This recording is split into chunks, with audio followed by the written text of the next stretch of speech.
اعوذ باللہ السمیع العلیم من الشیطان الرجیم من ہمزہ ونفخہ ونفسی۔ سورہ بقرہ کی آیت نمبر 125 میں اللہ رب العالمین فرماتا ہے، اور وہ وقت یاد کرو جب ہم نے کعبہ کو لوگوں کے لیے جمع ہونے کا مقام اور امن کی جگہ مقرر کیا، اور ہم نے پہلے بھی یہی حکم دیا تھا اور اب بھی یہی حکم دے رہے ہیں کہ مقام ابراہیم کو نماز کی جگہ بناؤ، اور وہ وقت بھی یاد کرو جب ہم نے ابراہیم اور اسماعیل کو حکم دیا کہ میرے گھر کو طواف کرنے والوں، اعتکاف کرنے والوں اور رکوع و سجود کرنے والوں کے لیے پاک و صاف رکھو۔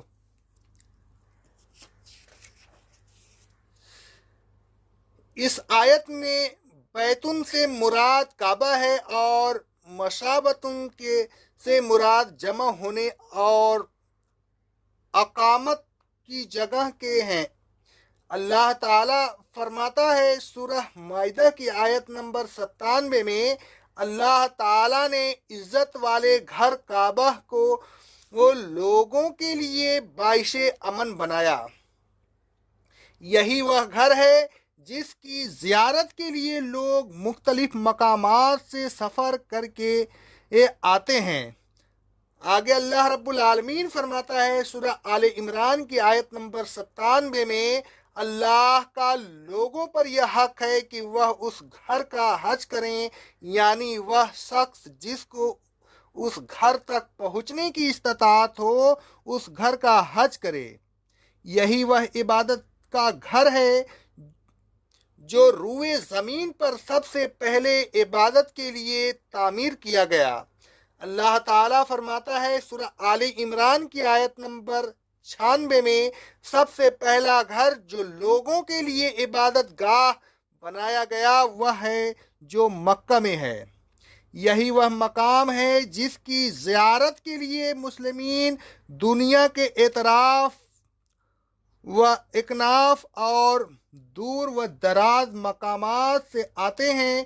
سب کا مرکز نظر یہی ایک گھر ہوتا ہے، سب کا رخ ایک ہی سمت میں ہوتا ہے۔ اللہ تبارک و تعالیٰ فرماتا ہے سورہ حج کی آیت نمبر 27 میں، اور اے ابراہیم لوگوں میں حج کا اعلان کر دو، پھر تم دیکھو گے کہ لوگ تمہاری طرف دور دراز راستوں سے پیدل بھی چلتے آ رہے اور دبلی دبلی تیز سواریوں پر بھی۔ آگے اللہ رب العالمین نے فرمایا، ہم نے اس گھر کو امن کی جگہ بنایا، یہی وہ گھر ہے جہاں لوگ امن میں رہتے ہیں، کسی کو کسی سے کوئی خطرہ نہیں ہوتا، اور اس بنا پر لوگ بڑے اطمینان سے اس گھر کا رخ کرتے ہیں، وہاں جمع ہوتے ہیں اور قیام کرتے ہیں۔ اللہ تبارک و تعالیٰ نے اس اولین گھر کا حج ہی فرض نہیں کیا بلکہ اس گھر میں امن و امان قائم رکھنے کو بھی فرض کر دیا۔ اللہ رب العالمین فرماتا ہے سورہ العنکبوت کی آیت نمبر 67 میں، کیا انہوں نے نہیں دیکھا کہ ہم نے حرم کو امن کی جگہ بنا دیا، حالانکہ ان کے گرد و نواح کا یہ حال ہے کہ یہ لوگ وہاں سے اچک لیے جاتے ہیں۔ آگے اللہ رب العالمین فرماتا ہے سورہ آل عمران کی آیت نمبر 97 میں، جو شخص اس گھر میں داخل ہو گیا وہ امن میں آ گیا۔ آگے اللہ رب العالمین فرماتا ہے، وَاتَّخِذُوا مِن مَقَامِ إِبْرَاهِيمَ مُصَلًّى، مقام ابراہیم کو نماز کی جگہ بنا لو۔ مقام ابراہیم کعبہ میں ایک مقام کا نام ہے۔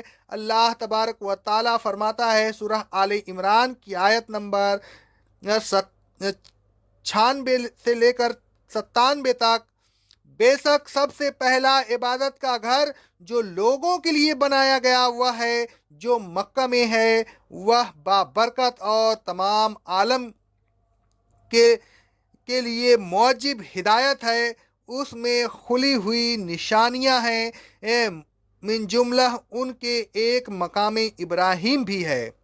آیت کے اس جملہ کا شان نزول یہ ہے کہ حضرت عمر رضی اللہ تعالیٰ عنہ نے ایک مرتبہ رسول اللہ صلی اللہ علیہ وسلم سے عرض کیا، صحیح بخاری کی حدیث ہے، کاش آپ مقام ابراہیم کو نماز کی جگہ بنا لیتے۔ حضرت عمر رضی اللہ تعالیٰ عنہ کے مشورہ پر یہ آیت نازل ہوئی۔ حضرت عمر رضی اللہ تعالیٰ عنہ فرماتے ہیں، صحیح بخاری کی حدیث ہے، میرے رب نے مجھ سے موافقت کی، یعنی یہ آیت نازل فرمائی۔ حضرت عبداللہ بن عمر رضی اللہ تعالیٰ عنہ فرماتے ہیں، صحیح بخاری کی حدیث ہے، رسول اللہ صلی اللہ علیہ وسلم مکہ تشریف لائے، آپ نے کعبہ کے ساتھ چکر لگائے، پھر مقام ابراہیم کے پیچھے 2 رکعتیں پڑھیں۔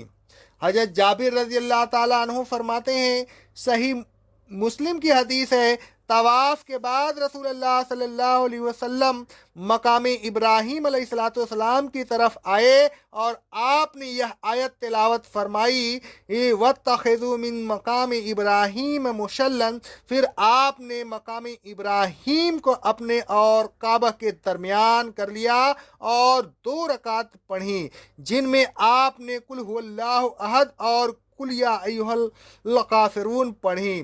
کعبہ کے مقام امن اور مقام ابراہیم کو مسلح بنانے کا حکم دینے کے بعد اللہ تعالیٰ نے فرمایا کہ ہم نے ابراہیم علیہ السلام اور اسماعیل علیہ السلام سے عہد لیا کہ وہ کعبہ کو طواف کرنے والوں، اعتکاف کرنے والوں اور رکوع و سجود کرنے والوں کے لیے پاک و صاف رکھے گے۔ اسی چیز کا ذکر کرتے ہوئے ایک اور مقام پر اللہ رب العالمین کا ارشاد گرامی ہے، سورہ حج کی آیت نمبر 26 میں، اے میرے گھر کو طواف کرنے والوں، قیام کرنے والوں اور رکوع و سجود کرنے والوں کے لیے پاک و صاف رکھو۔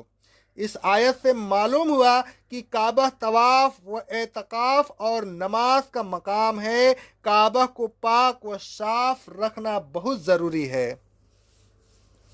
اے لوگوں، کعبہ امن کی جگہ ہے، اس میں ہر ایک کو امن سے رہنے دیجیے، کسی کو نہ ستائیے۔ کعبہ کو پاک و صاف رکھیے، اس میں خون ریزی کرنا یا کسی قسم کی گندگی ڈالنا قطعاً حرام ہے۔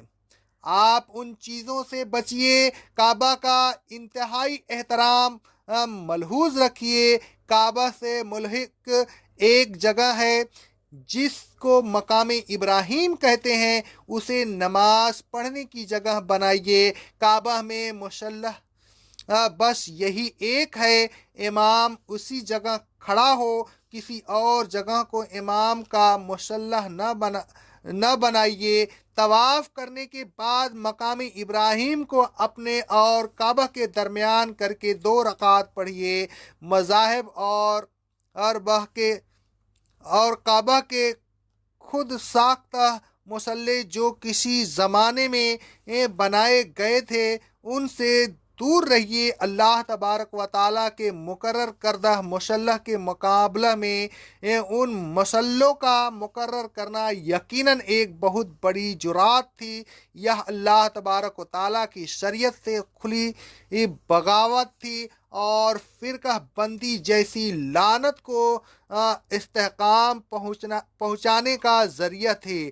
اللہ تبارک و تعالیٰ کا شکر ہے کہ اب ان خود ساختہ فرقہ وارانہ مصلوں کا خاتمہ کر دیا گیا۔ اقول قولی ھذا استغفر اللہ استغفر اللہ استغفر اللہ۔